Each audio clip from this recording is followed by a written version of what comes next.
you, who's registered for what coming up. And it has a lot of those same kind of like research details, like what's their average finish place of the event over the last few years, or what's their typical round rating of those last few years, basic count of how many registrations they have coming up, all that kind of stuff. One more thing I want to mention is there's this consensus pre-draft ranking thing. It's mostly to help sort. So this can kind of if you're way late in the draft, we're in the 6th of 7 rounds, you kind of don't know that many names that are in front of you at this point. You're just kind of looking for someone to draft. This is a great guide to just kind of feeding you some kind of assumed value. Myself and a few other people have been so generous to provide a ranking of players. For those of you who play fantasy sports, there's always resources you can find online that give you average draft positions and expert consensus rankings just to kind of give you an idea of who you might want to, who might be more valuable than other. Is this player better to grab, or is this player more better to grab? There's kind of a ranking to kind of help you with that. And this dashboard is sorted by that pre-draft consensus ranking. Just again, so when you're way down here at pick number 82, you have some food for thought of well, Christine Jennings is allegedly worth something despite only being worth having one upcoming event. I have no idea who that is. Maybe she's worth something. I think that's it for dashboards.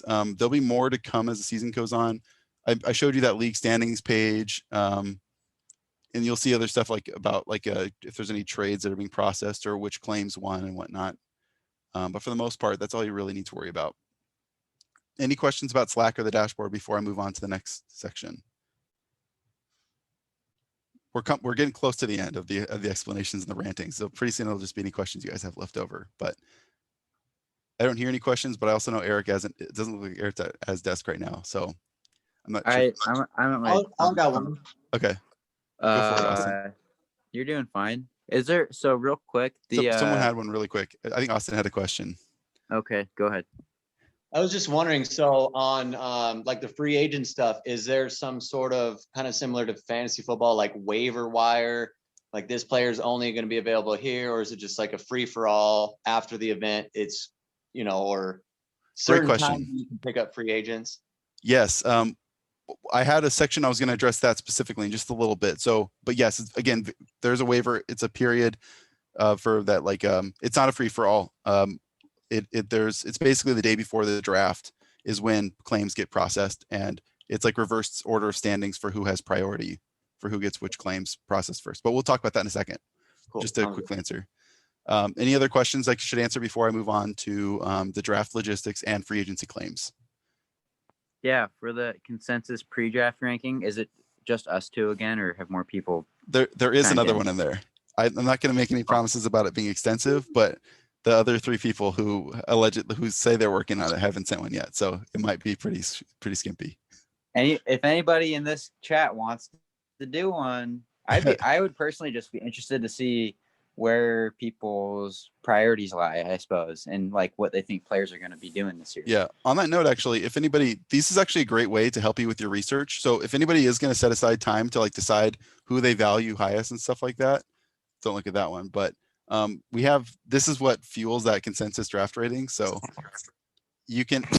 I'll give you, everybody has access to it. You can come in and just fill out one of these sheets. You can say I value Paige Pierce first, and then Paul McBeth. This is kind of it can be really helpful for your own rankings, just to kind of organize it, and it kind of populates stats and stuff like that to help you keep track.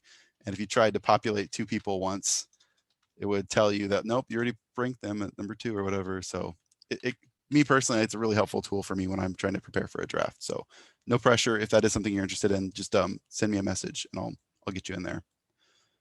So back to let's talk through the auction logistics, or excuse me, not the auction logistics, but the draft logistics. This is not an auction league. This is a draft. This is a snake draft league. So it's pretty basic for what the actual draft looks like. Let me see if I've shared. I have it over here somewhere. There we go. So during the draft itself, so we'll talk about scheduling in a little bit too, but during the draft itself, it's pretty straightforward. There's a draft order that's randomly determined. So obviously, I think for everybody here, you'll have 12 people in your league. So you'll get assigned a number 1 through 12. So let's say you're number 4. Number 4 would be right here, the Sarah Webb column. That's the 4th draft pick slot. We snake draft. So that means the So we'll take turns just claiming whichever player you want. So this was last year's snake draft. Paul Macbeth got claimed first, then Ricky Wysocki, then Paige Pierce, then Katrina Allen, and we worked our way down, right? So when the person last in order, so when number 12 gets to make their pick, they now get to also make, for the start of the second round of picks, they get to claim their second player before anybody else does, because the order flips around, go backwards. I won't pretend that it's still not a huge advantage to go first versus last in the draft order, but that's the land of snake. But in this case, if you had draft pick number 4, you would get the 4th pick overall, and then you'd get like the, what would that be, like the 22nd pick overall when it flips back around and you have to wait a little while for the second round. And we'll just keep going back and forth until you get 7 players to start out your initial roster. Historically, this has taken like 30 minutes of actual drafting, if not less. There is a timer. You get 2 minutes once it's your turn. It depends on usually if everybody's like available and present and like it's not like an issue of like latency, you'll get like, we'll give you 5 minutes. But if people are lagging, we'll drop that down to 2 minutes just to keep things moving. Usually that 5 minutes is just to make sure that like so-and-so like, lost internet or whatever, give them a second, give them some grace. But usually we're trying to get, this will be done within 30 minutes. Any questions about logistics of this draft system? I'll have this, by the way, I'll have this screen up sharing just like now in the Zoom call during the draft itself as we go. So as each player makes their pick, I'll be populating it here, and then you'll be able to refresh the dashboard and see those players disappear from the free agency dashboard. So now, are there any questions about action now that or the draft, now that I kept talking? Should be pretty straightforward. Cool. I'm going to take that as, let's move on to free agency. I had one, sorry. Go for it. After time for your pick. I'm sorry, what was that, Kenny? What would happen after your time? So in that case, it reverts to like auto draft basically, which is just whatever the next player in that consensus ranking is, that same one that we were sorting on the dashboard with. So if we were, like 35 picks in, and Ezra Adderhold was the next highest ranked player available on the dashboard, they would just go to them at that point. And again, it's something I'm gonna be graceful with. The first time it happens, I'm probably gonna give more than leniency than a lot of time, just to make sure everything's working out okay, because we are working out of spreadsheets and a dashboard. But yeah, you get the idea. The idea is just, I want everybody to be respectful of all the 12 other people's time. So let's do free agency unless anybody else has an auction question, or I keep calling it auction. Unless anybody else has a draft question, I'm going to move over to free agency. Okay, so free agency is pretty simple. Once again, it's the only players that you can claim from, like in a free agency claim, right? If you want to pick up a player, they have to be unclaimed, obviously. So you'll usually see that based on the free agency dashboard. So this is the end of last season. So Macy Walker, Nathan Queen, Tim Barham, Anthony Brillo, those kinds of players were just sitting there unclaimed. All you have to do is you go into Slack. There'll be this user, place your bids. And I'll keep reemphasizing this. If you have a hard time remembering who this was, like we're finding this user or something like that, or just navigating Slack or the direct messages, say something wherever you can. Just reach out. We'll help you figure it out. But you'll message this user at place your bids. So at place your bids it's basically just another user profile. However, it's one that nobody is checking until the day that waivers clear. So it's a silent claim. Nobody will see this until the day of that they're due. So that way, those of us who are playing in leagues as well won't be cheating and knowing what people are trying to claim before when I'm trying to make my own, pickups. But they'll look something like this. It's very simple. This is the more like technical version of what you're like really asking for. So in this case, I'm saying these are real claims, by the way, I think from October. No, I take that back. These are sample ones I made a couple weeks ago. So pick up Grady Shoe, drop Paige Shoe. So that's assuming I have Paige Shoe on my roster and Grady Shoe is unclaimed. I don't know why you'd want to pick either of them up, but you pick up Grady Shoe, drop Paige Shoe. That'd be an example of a claim. Another claim I'd be making, just in case someone else beats me to Grady Shoe, if I don't get Grady Shoe, I would like to grab Tristan Tanner and drop Paige Shoe. So again, or if for that matter, if I do claim Grady Shoe, I did this weird. This is supposed to be, my example's wrong. Sorry, let me fix this. Tristan Tanner for Simon Lizotte. So let's say I do successfully grab Grady Shoe and drop Paige Shoe to claim Grady. Now this Tristan for Paige Shoe gets invalidated because I've already made a claim that involves dropping Paige Shoe. But now I've also got this other claim that isn't invalidated, Tristan Tanner for Simon Lizotte. So again, this is a more technical way. What I actually suggest most people do, and this is usually what people end up doing, is just give a list of players you're hoping to acquire. So I'm trying to pick up Nate Perkins, I'm trying to pick up Grady Shoe, and I'm trying to pick up Tristan Tanner. I don't want to, but the only players I'm willing to drop to acquire them would be drop Paige Shoe and Simon Lizotte. So you would basically get up to 2 of these players. So let's say you successfully get Nate Perkins. Someone beat you to Grady Shoe. That'd be ridiculous. But you still get grab Tristan Tanner as well. And as a result, you drop Paige Shoe and Simon Lizotte. If nobody else was like competing with you, you get Nate Perkins, you get Grady Shoe. You've now dropped Paige and Simon in that process. And the Tristan Tanner claim is basically just invalidated like it was earlier. So I hope that makes some sense. I'm guessing there's questions on this one though. So fire away how I can clear this one up. So to kind of clarify this too, the order that you listed, the pickups and the drops will be processed in that order, right? So they have to process through Nate Perkins first before you get to Tristan Tanner. Exactly. Also, so we're not doing, and so the waiver wire is going to reverse order standings, right? Versus age, like the time that they made those bids, correct? Yeah, and I guess I probably should talk about again, I mentioned before that there is like a timing for this. So the day before an event starts. So for example, Las Vegas Challenge starts on February 25th at like 7 a.m. is like the first tee time or whatever.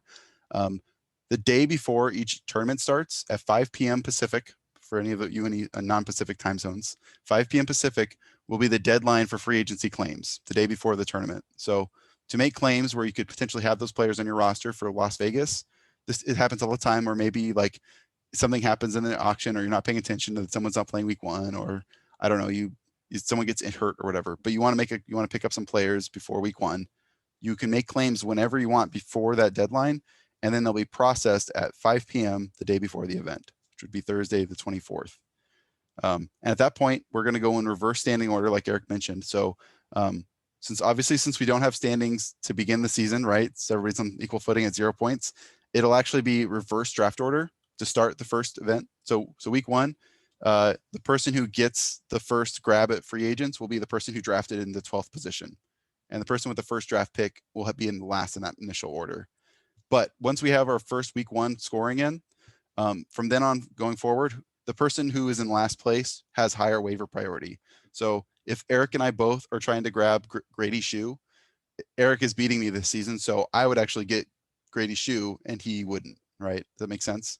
So if 4 people are trying to claim Grady Shoe, the player who in like 12th place or 9th place, whoever's furthest behind, would get that player. The other 3 would like that bid would get invalidated and would move on to the next priority. It doesn't carry over for those. It's same for other fantasy systems. Everybody's used to those other like Yahoo Fantasy app or Sleeper or whatever, ESPN. It's not like the person in 12th place would be able to like claim 6 people first.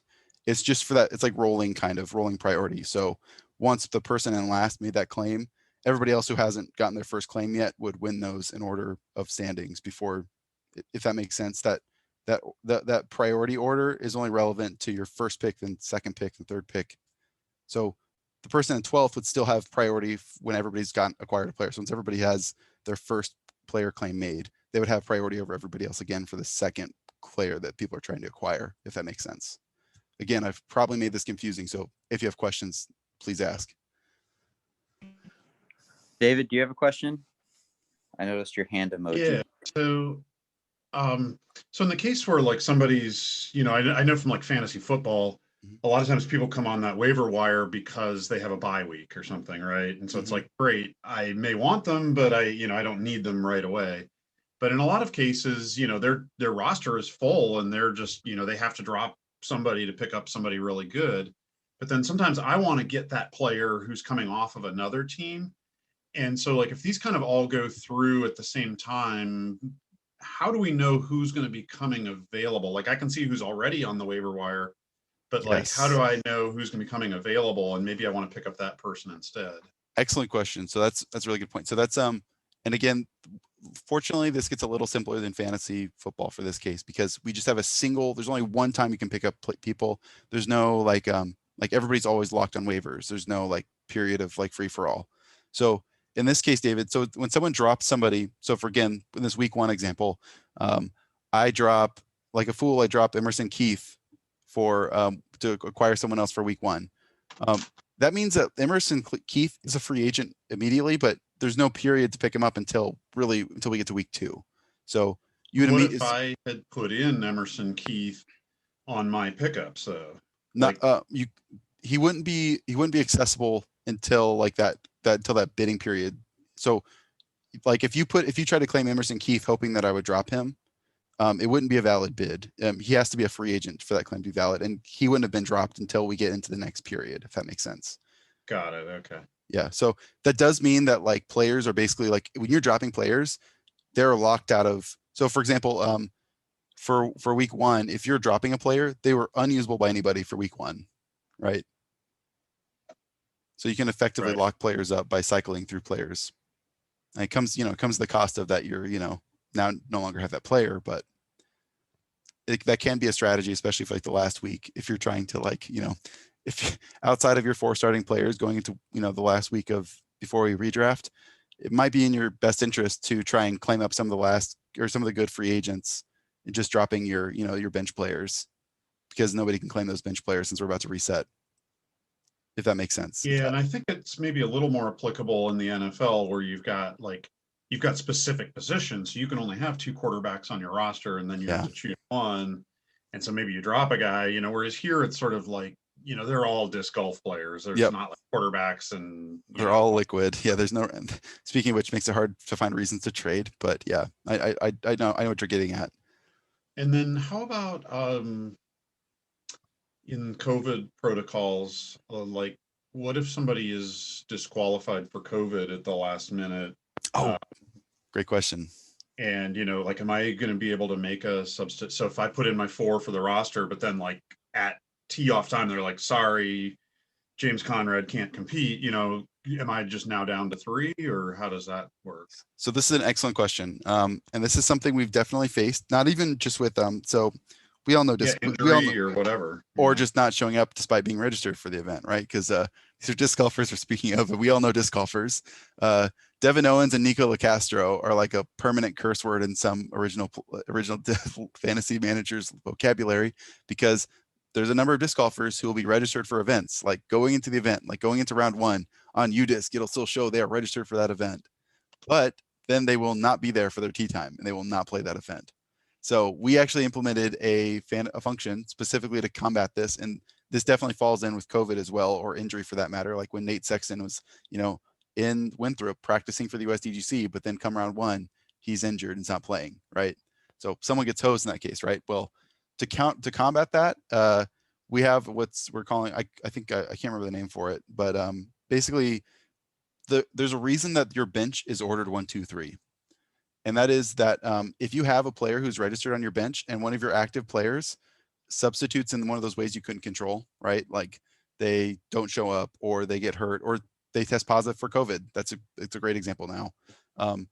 Your bench will substitute in to fill those active slots in order of the way you set your lineup. So I'll explain the Simon case because that's a little different here. If you're looking at my screen right now for this Simon, where he still barely got any points, but if you had, there's no examples here because they would have already substituted in, but let's say on Team Garufi, if Eric Oakley tests positive for COVID, right, like, so we're going into round, we find this out during round 1 that he's not actually playing. James Conrad was his first reserve player and would just slot in. He would slide in to fill Eric Oakley's spot. And on that note too, we talk about you're starting 4 players with 3 bench slots and 7 total players, right? I always encourage everybody to make sure you have 5 players for that exact reason. You just never know when someone's going to no-show, or when someone's going to be injured, or someone's going to test positive. And taking a 0 will kill your chances at winning the title. Like it can be done, but it's going to be really hard for you to win the season if you have a 0 from one of your players, because that'll kill your week. So I'll reemphasize that. If I were you, I would always make sure you have 5 players starting or playing that event each week. So you have someone on your bench to substitute in. Any questions on that? Is that because so many of the points come from your final standings more than like Eagles and all of that? Yeah, you just need exactly that. You're going to get much more points just from having someone playing than, yeah, it's big to even someone who has a terrible performance. Again, these are examples. Or USDGC was a little weird last season, but like Jeremy Cole only finished in like the 40s or something, but he still got 8 points. So 8 points versus 0 is huge, right? One thing I just want to emphasize, whether you did it or not, you mentioned right, the bidding ends 5 p.m. Pacific Standard Time the night before. You must set your roster. I think it's 9 a.m. is what we decided Yep. Pacific Standard Time. So got to get that roster set. If you Yeah. don't, then and not everybody's playing that event. That's And- on you, folks. Yeah, and I'll say this: I, it helps me to not have to be generous and like look out for people like this. I will say if you are set and you do have a full roster and you just happen to not change your lineup or whatever, I do tend to move people around. Like if you only have 4 players starting, it's not like I'm going to let you start an empty active slot. It's not like you have to do that kind of tedious changing because, unfortunately, at this point, setting your roster just involves telling us to change your rosters for you. That's really what setting your roster means. So if you have enough players active, we'll make sure they go in. But when it comes to like which players on your bench, which is versus which is active, it's generally going to stay the same from your last time you set your roster. So just be aware if you're not setting your roster, and Paul Macbeth didn't play last week, and you might be starting an event with Paul Macbeth on your bench. Sorry, I got someone joining me here. 1 second.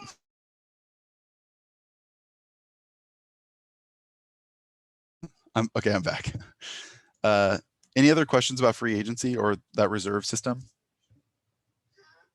You want to mention trades briefly? Yes, it's very simple. If you find someone who you're willing to trade with, usually the main reason you think about trading is if, for example, Jonesboro's coming up or Texas State Championship's coming up, and I really don't have any good 4th player options, and so like all of their players are playing every week, so they're stacked for those weeks where I need somebody. You might want to trade somebody just based on to fill like gaps in your registration. But otherwise, and in general, whatever trade you want to make, it's a valid trade. They can involve, they will never involve dropping players. So it always has to be an equal number of trades.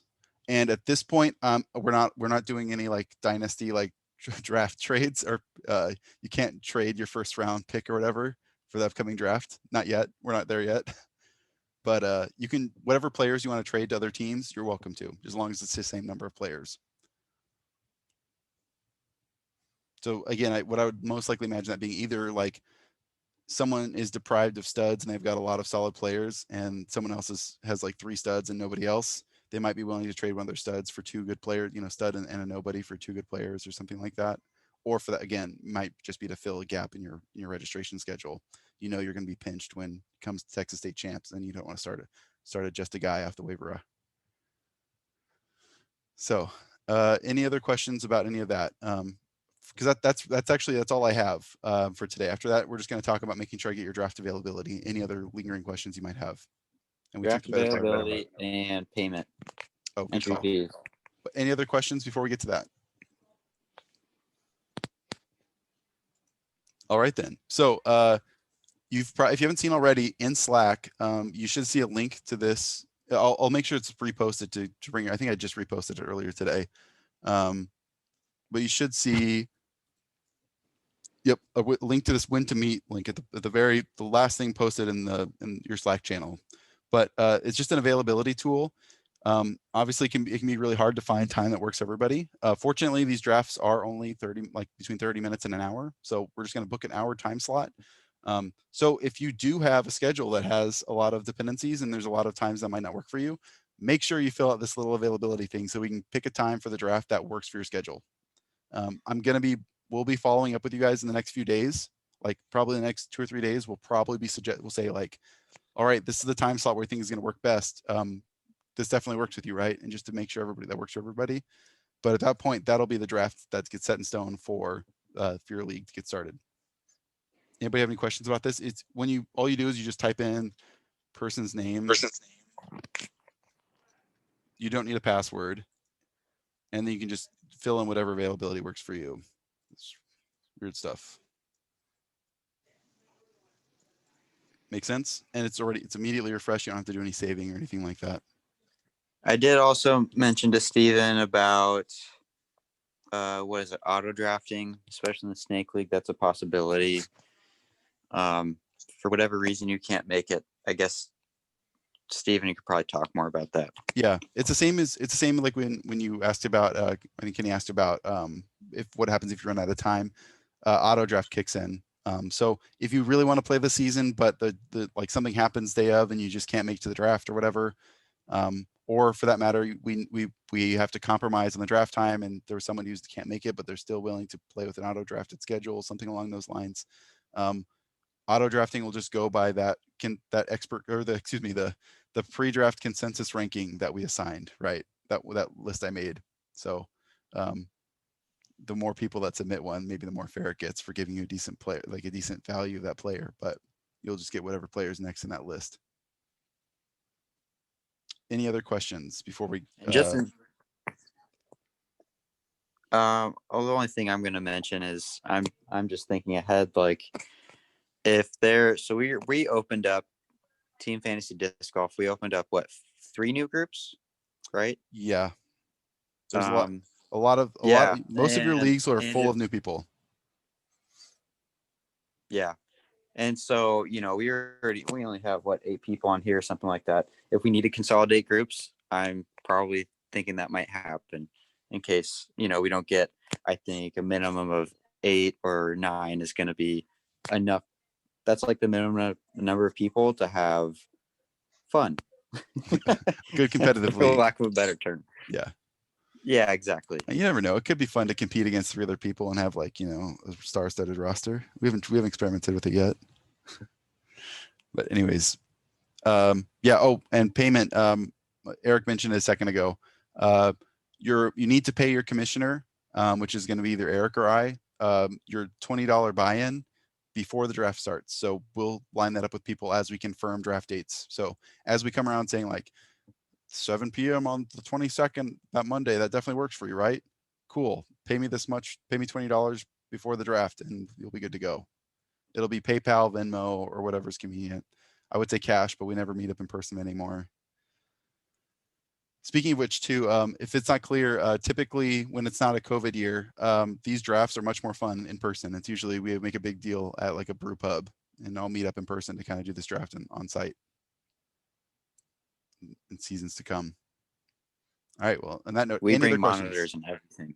Oh yeah, Maybe for our halfway point. yeah, I think we have a good chance. I think come July, I think if nothing else, maybe at least we could do a small get up, or maybe like half the league assemble. 6 people could be at a brew pub. Any other questions? Yeah, let's get all of Team Infinite under one roof. I'll also say that sounds like it. Now we're cutting each other off. I'll go ahead and say my bit then. I just have to say, I created this model for fantasy disc golf years ago, purely out of the selfish interest of wanting to play fantasy disc golf. So thank you all for your interest and your willingness to sit through an hour of explaining how it works. And then coming into draft and play I personally love this format. It's a lot of fun and work with me and help me make it better. Thank you guys. Thank you for setting this all up. This is overwhelming, but good overwhelming.